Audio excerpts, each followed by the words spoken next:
மழை தூவி வசந்தங்கள் வாழ்க ஊர்வலம் நடக்கின்றது எழில் பொங்கிடும் அன்று தங்கையில் நெற்றியில் குங்குமம் சிரிக்கின்றது மங்கள குங்குமம் சிரிக்கின்றது.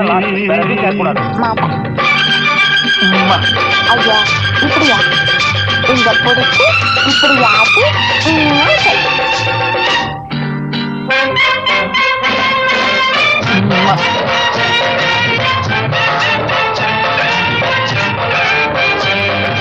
கச்சேரி மேளங்கள் வேடிக்கை ஊரெங்கும் கொண்டாட்டமா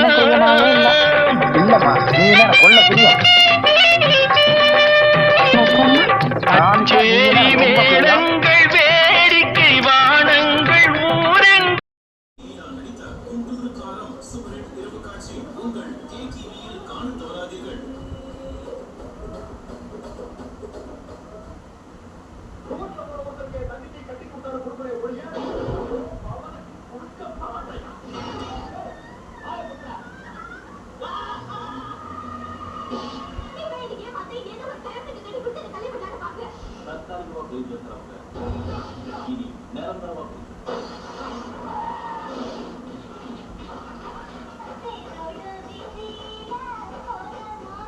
இன்று மாலை 4 மணிக்கு சத்யராஜ் ரம்பா நடித்த மிலிட்டரி ஈவினிங் ஷோ உங்கள் KTV-யில் காண தவறாதீர்கள்.